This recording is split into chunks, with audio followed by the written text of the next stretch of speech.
یہ ان کے ایمان کا اور عشق رسول صلی اللہ علیہ وآلہ وسلم کا کرشمہ تھا کہ مسلسل کوچ اور معرکوں کے تھکے ہوئے جسموں میں جان اور تازگی پیدا ہو گئی تھی۔ یہ مبالغہ نہیں کہ وہ روحانی قوت سے لڑ رہے تھے۔ خالد رضی اللہ عنہ اس کوشش میں تھے کہ رومیوں کو گھیرے میں لے لیں، لیکن رومی زندگی اور موت کا مارکا لڑ رہے تھے۔ وہ اب وار اور حلے روکتے اور پیچھے یا دائیں بائیں ہٹتے جاتے تھے۔ وہ محاصرے سے بچنے کے لیے پھیلتے بھی جا رہے تھے۔ آخر وہ بھی بھاگ بھاگ کر قلعے کے ایک اور کھلے دروازے میں غائب ہونے لگے۔ خالد رضی اللہ عنہ نے بلند آواز سے حکم دیا، ان کے پیچھے قلعے میں داخل ہو جاؤ۔ لیکن دیوار کے اوپر سے تیروں کی بوچھاڑیں آنے لگی، برچیاں بھی آئیں۔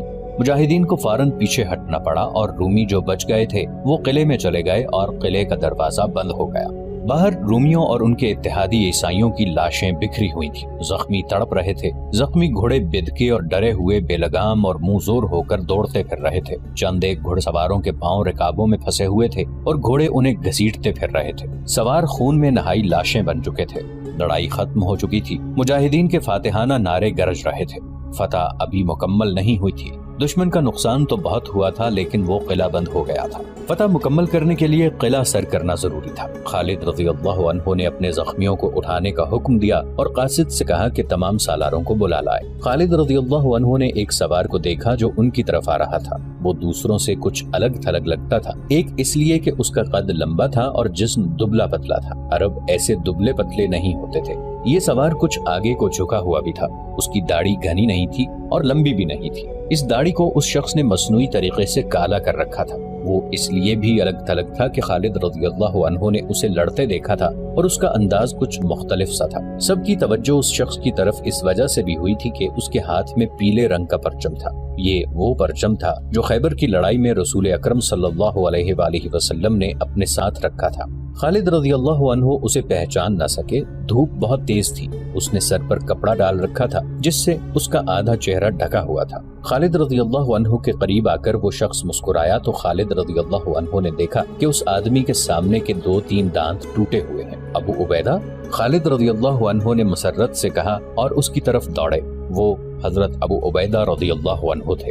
مرج راحت سے خالد رضی اللہ عنہ نے انہیں پیغام بھیجا تھا کہ وہ انہیں بصرہ کے باہر ملیں۔ ابو عبیدہ رضی اللہ عنہ حوارین کے مقام پر پڑاؤ ڈالے ہوئے تھے، جہاں سے انہوں نے شرجیل رضی اللہ عنہ بن حسنہ کو 4000 مجاہدین دے کر بصرہ پر حملہ کرایا تھا۔ ان کے پاس خالد رضی اللہ عنہ کا قاصد بعد میں پہنچا تھا۔ ابو عبیدہ رضی اللہ عنہ پیغام پر اس وقت بصرہ پہنچے جب خالد رضی اللہ عنہ رومیوں کے ساتھ بڑے سخت مارکے میں الجھے ہوئے تھے۔ انہوں نے تلوار نکالی اور مارکے میں شامل ہو گئے۔ ابو عبیدہ رضی اللہ عنہ کی اس وقت عمر 55 سال کے لگ بھگ تھی۔ وہ رسول کریم صلی اللہ علیہ وآلہ وسلم کے خاص ساتھیوں میں سے تھے۔ ان کے دادا اپنے وقتوں کے مشہور جراح تھے، اسی نسبت سے انہوں نے اپنا نام ابو عبیدہ بن الجراح رکھ لیا تھا۔ ان کا نام عامر بن عبداللہ بن الجراح تھا، لیکن انہوں نے ابو عبیدہ کے نام سے شہرت حاصل کی۔ دبلا پتلا اور کچھ جھکا ہونے کے باوجود ان کے چہرے پر جلال جیسی رونق رہتی تھی۔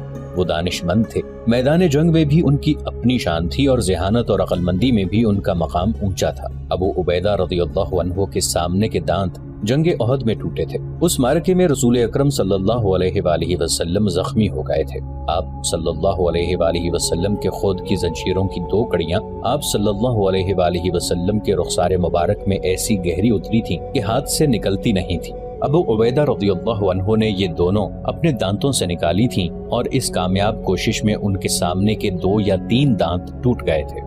ابن قتیبہ نے لکھا ہے کہ رسول اللہ صلی اللہ علیہ وآلہ وسلم ابو عبیدہ رضی اللہ عنہ سے بہت محبت کرتے تھے، اور حضور صلی اللہ علیہ وآلہ وسلم نے ایک بار فرمایا تھا کہ ابو عبیدہ میری امت کا امین ہے۔ اس حوالے سے ابو عبیدہ رضی اللہ عنہ کو لوگ امین الامت کہنے لگے۔ اس دور کی تحریروں سے پتہ چلتا ہے کہ خالد رضی اللہ عنہ نے جب ابو عبیدہ رضی اللہ عنہ کو بصرہ کے میدان میں دیکھا تو انہیں خدشہ محسوس ہوا کہ ابو عبیدہ رضی اللہ عنہ ان کی سپہ سالاری کو قبول نہیں کریں گے۔ گو خلیفۃ المسلمین رضی اللہ عنہ نے ابو عبیدہ رضی اللہ عنہ کو تحریری حکم بھیجا تھا کہ جب خالد رضی اللہ عنہ شام کے محاذ پر پہنچ جائیں تو تمام لشکر کے سالار اعلیٰ خالد رضی اللہ عنہ ہوں گے، لیکن خالد رضی اللہ عنہ کو احساس تھا کہ معاشرے میں جو مقام اور رتبہ ابو عبیدہ رضی اللہ عنہ کو حاصل تھا وہ انہیں حاصل نہیں تھا۔ خالد رضی اللہ عنہ خود بھی ابو عبیدہ رضی اللہ عنہ کا بہت احترام کرتے تھے۔ یہ احترام ہی تھا کہ بصرہ کے میدان جنگ میں خالد رضی اللہ عنہ نے انہیں اپنی طرف آتے دیکھا تو خالد رضی اللہ عنہ دوڑ کر ان تک پہنچے۔ ابو عبیدہ رضی اللہ عنہ گھوڑے سے اترنے لگے۔ نہیں ابن عبداللہ، خالد رضی اللہ عنہ نے ابو عبیدہ رضی اللہ عنہ سے کہا، گھوڑے سے مت اتر، میں اس قابل نہیں ہوں کہ امین الامت میرے لیے گھوڑے سے اترے۔ ابو عبیدہ رضی اللہ عنہ گھوڑے پر سوار رہے اور جھک کر دونوں ہاتھ خالد رضی اللہ عنہ کی طرف بڑھائے۔ خالد رضی اللہ عنہ نے احترام سے مصافحہ کیا۔ ابو سلیمان، ابو عبیدہ رضی اللہ عنہ نے خالد رضی اللہ عنہ سے کہا، امیر المؤمنین کا پیغام مجھے مل گیا تھا جس میں انہوں نے تمہیں ہم سب کا سالار اعلیٰ مقرر کیا ہے، میں اس پر بہت خوش ہوں۔ کوئی شک نہیں کہ جنگ کے معاملات میں جتنی عقل تجھ میں ہے وہ مجھ میں نہیں۔ خدا کی قسم ابن عبداللہ، خالد رضی اللہ عنہ نے کہا، امیر المؤمنین کے حکم کی تعمیل مجھ پر فرض ہے، ورنہ میں تم پر سپہ سالار کبھی نہ بنتا۔ رتبہ جو تمہیں حاصل ہے وہ مجھے نہیں۔ ایسی بات نہ کر ابو سلیمان، ابو عبیدہ رضی اللہ عنہ نے کہا، ابو بکر نے بالکل صحیح فیصلہ کیا ہے، میں تیرے ماتحت ہوں، تیرے حکم پر آیا ہوں، اللہ تجھے غسانیوں اور رومیوں پر فتح عطا فرمائے۔ خالد رضی اللہ عنہ نے بصرہ کو محاصرے میں لینے کا حکم دیا۔ رومیوں اور عیسائیوں کی لاشیں جہاں پڑی تھیں وہیں پڑی رہیں، اوپر گدوں کے غول بھی اڑ رہے تھے اور درختوں پر اتر رہے تھے۔ مجاہدین اپنے شہیدوں کی لاشیں اٹھا رہے تھے، ان کی تعداد 103 تھی۔ خالد رضی اللہ عنہ نے شہر پناہ کے ارد گرد گھوڑا دوڑا کر جائزہ لیا کہ دیوار کہیں سے توڑی جا سکتی ہے یا نہیں۔ دیوار کے اوپر سے تیر آ رہے تھے لیکن مسلمان ان کی زد سے دور تھے۔ قلعے کے اندر مایوسی چھائی ہوئی تھی۔ جبلہ بن الاحم اور رومی سپہ سالار خاموشی سے ایک دوسرے کا منہ دیکھ رہے تھے۔ کیا تم بالکل ہمت ہار بیٹھے ہو؟ جبلہ بن احم نے رومی سالار سے پوچھا۔ تم نے کہاں ہمت نہیں ہاری؟ رومی سالار نے شکست کا غصہ جبلہ پر نکالا اور کہا، مسلمانوں کے راستے میں سب سے پہلے تم اور عیسائی آئے تھے اور مسلمانوں کا نہ روک سکے۔ مرج راحت میں بھی تمہاری فوج ناکام رہی۔ کیا تو مجھے اور میری فوج کو مروانا چاہتا ہے؟ باہر نکل کے دیکھ، فوج کی نفری کتنی رہ گئی ہے ہمارے ساتھ۔ کچھ نفری میدان جنگ میں ماری گئی ہے اور مجھے بتایا گیا ہے کہ ہمارے بہت سے سپاہی اور کماندار اجنادین کی طرف بھاگ گئے ہیں۔ قلعے میں تھوڑی سی نفری آئی ہے۔ دیوار پر جا کر باہر دیکھ اور لاشوں سے حساب کر کہ ہمارے پاس کیا رہ گیا ہے۔ باہر سے مسلمانوں کی للکار سنائی دے رہی تھی، رومی سالار باہر آ کر صلح کی بات کرے۔ رومیوں، قلعہ ہمارے حوالے کر دو، ہم نے خود قلعہ سر کیا تو ہم سے رحم کی امید نہ رکھنا۔ اس کے ساتھ ہی خالد رضی اللہ عنہ کے حکم سے مجاہدین دروازے توڑنے کے لیے آگے جاتے رہے، مگر اوپر کے تیروں نے انہیں کامیاب نہ ہونے دیا۔ انہوں نے ایک جگہ سے دیوار توڑنے کی کوشش بھی کی لیکن کامیابی نہ ہوئی۔ شہر کے لوگوں پر خوف طاری تھا، وہ مسلمانوں کی للکار سن رہے تھے۔ وہ جانتے تھے کہ فاتح فوجیں شہر کے لوگوں کو کس طرح تباہ کیا کرتی ہیں۔ مسلمان کہہ رہے تھے کہ قلعے خود دے دو گے تو شہری اور ان کے گھر محفوظ رہیں گے۔ جبلہ بن الاحم اور رومی سالار کمرے سے باہر نہیں آتے تھے۔ شہر کے لوگ ایک ایک لمحہ خوف و ہراس میں گزار رہے تھے۔ وہ تنگ آ کر جبلہ کے محل کے سامنے اکٹھے ہو گئے۔ مسلمانوں سے صلح کر لو، وہ کہہ رہے تھے، ہمیں بچاؤ، قلعہ انہیں دے دو، ہمارا قتل عام نہ کراؤ۔ جبلہ اور رومی سالار نے 3-4 دنوں تک کوئی فیصلہ نہ کیا۔ خالد رضی اللہ عنہ نے محاصرے کے بہانے اپنے لشکر کو آرام کی مہلت دے دی۔ انہوں نے شہیدوں کا جنازہ پڑھ کر اسے دفن کر دیا۔ آخر ایک روز قلعے پر سفید جھنڈا نظر آیا۔ قلعے کا دروازہ کھلا اور رومی سالار باہر آیا۔ اس نے صلح کی بھیک مانگی۔ خالد رضی اللہ عنہ نے ان پر یہ شرط عائد کی کہ وہ جزیہ ادا کریں۔ رومی سالار نے قلعہ خالد رضی اللہ عنہ کے حوالے کر دیا۔ یہ جولائی 634 عیسوی جمادی الاول کا وسط تھا۔ رومی اور غسانی قلعے سے نکلنے لگے۔ شرجیل رضی اللہ عنہ بن حسنہ نے دیکھا کہ رومی سپاہی اجنادین کی طرف بھاگ رہے تھے۔ شرجیل رضی اللہ عنہ نے اپنا ایک جاسوس اجنادین بھیج دیا۔ اس جاسوس نے آ کر اطلاع دی کہ رومی فوج اجنادین میں جمع ہو رہی ہے اور توقع ہے کہ وہاں 90,000 فوج تیار ہو جائے گی۔ ہماری اگلی منزل اجنادین ہوگی۔ خالد رضی اللہ عنہ نے کہا، نیپولین ان جرنیلوں میں سے تھا جنہوں نے اپنے اپنے دور میں تاریخ کا پانسا پلٹا اور کرۂ ارض کو ہلا دیا تھا۔ فرانس کے تاریخ ساز جرنیل نیپولین نے خالد رضی اللہ عنہ بن ولید کے متعلق کہا تھا کہ اگر مسلمانوں کی فوج کا سپہ سالار کوئی اور ہوتا تو یہ فوج اجنادین کی طرف پیش قدمی ہی نہ کرتی۔ نیپولین کا دور خالد رضی اللہ عنہ کے دور کے تقریباً 1200 سال بعد کا تھا۔ تاریخ کے اس نامور جرنیل نے ان کی کامیابیوں اور ناکامیوں کا اور ان کی فوجوں کی کیفیت کا اور کارکردگی کا گہرا مطالعہ کیا تھا۔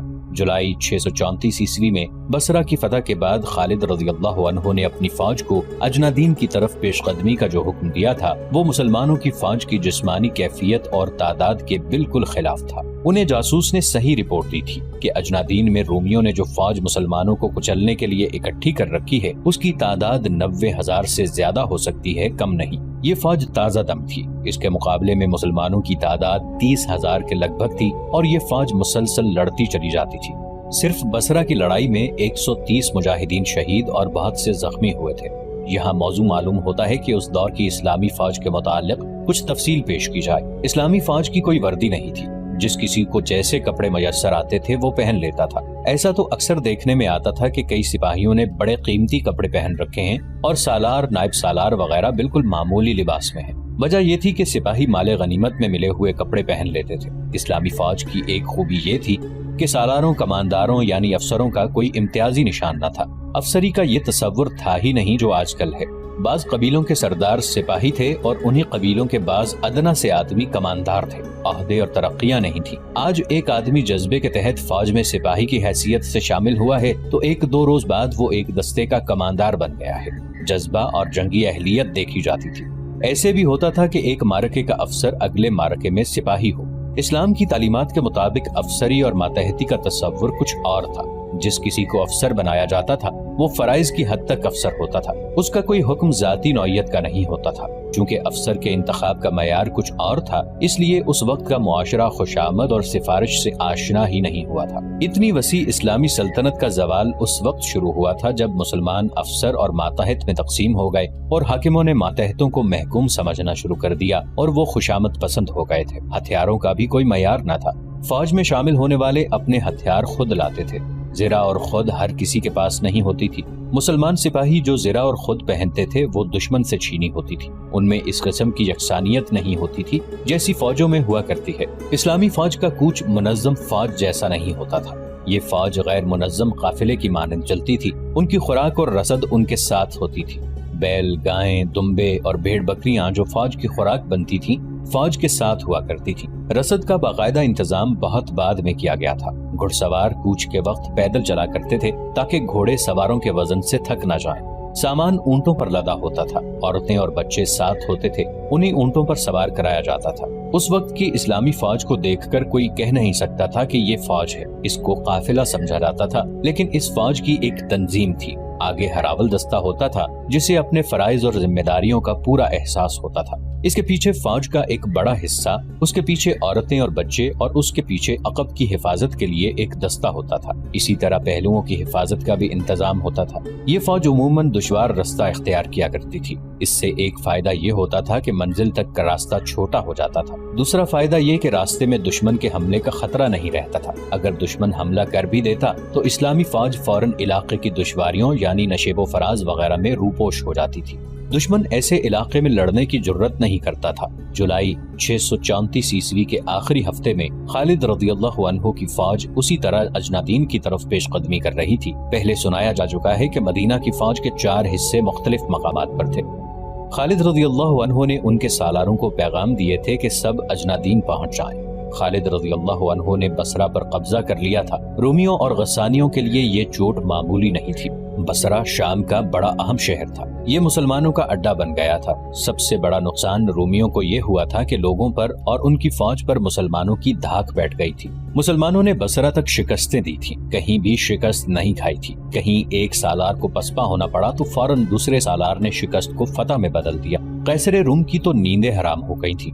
خالد رضی اللہ عنہ نے جب بصرہ کو محاصرے میں لے رکھا تھا اور صورتحال بتا رہی تھی کہ بصرہ رومیوں کے ہاتھ سے جا رہا ہے تو شہنشاہ ہرقل رومی نے حمص کے حاکم وردان کو ایک پیغام بھیجا تھا۔ کیا تم شراب میں ڈوب گئے ہو یا تم ان عورتوں جیسی عورت بن گئے ہو جن کے ساتھ تمہاری راتیں گزرتی ہیں؟ ہرقل نے لکھا تھا، اور اس میں کوئی شک نہیں کہ تمہارا دن اونگتے گزرتا ہے۔ کیا ہے ان مسلمانوں کے پاس جو تمہارے پاس نہیں؟ اگر میں کہوں کہ قیصر روم کی ذلت کے ذمہ دار تم جیسے حاکم ہیں تو کیا جواب دو گے؟ تم شاید یہ بھی نہیں سوچ رہے کہ مسلمانوں کی اتنی تیز پیش قدمی اور فتح پہ فتح حاصل کرتے آنے کو کس طرح روکا جا سکتا ہے؟ کیا تمہاری تلواروں کو زنگ نے کھا لیا ہے؟ کیا تمہارے گھوڑے مر گئے ہیں؟ لوگوں کو تم بتاتے کیوں نہیں کہ مسلمان تمہارے مال اور اموال لوٹ لیں گے، تمہاری بیٹیوں کو، تمہاری بیویوں اور تمہاری بہنوں کو اپنے قبضے میں لے لیں گے؟ مجھے بتایا گیا ہے کہ مسلمانوں کی تعداد 30,000 سے ذرا کم یا زیادہ ہے۔ تم زیادہ سے زیادہ فوج اکٹھی کرو اور اجنادین کے علاقے میں پہنچ جاؤ. محاذ کو اتنا پھیلا دو کہ مسلمان اس کے مطابق پھیلیں تو ان کی حالت کچے دھاگے کی سی ہو جائے.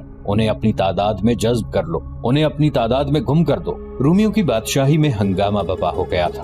رومیوں اور عیسائیوں کی عبادت گاہوں میں پادریوں اور پروہتوں نے مسلمانوں کے خلاف اشتعال انگیز واز شروع کر دیے تھے. وہ کہتے تھے کہ اسلام ان کے مذہبوں کو ہمیشہ کے لیے ختم کر دے گا اور انہیں مجبوراً اسلام قبول کرنا پڑے گا, اور یہ ایسا گناہ ہوگا جس کی سزا بڑی بھیانک ہوگی.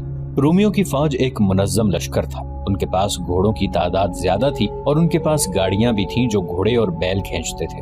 رسد کا انتظام بہت اچھا تھا. عبادت گاہوں میں لوگوں نے واز سنے تو وہ فوج میں شامل ہونے لگے. اس طرح ان کی فوج کی تعداد بڑھ گئی. حمص کا حاکم وردان جب فوج کے ساتھ اجنادین کو روانہ ہوا اس وقت فوج کی تعداد 90,000 تھی. مسلمانوں کے جاسوسوں نے اس لشکر کو اجنادین کے علاقے میں خیمہ زن ہوتے دیکھا تھا.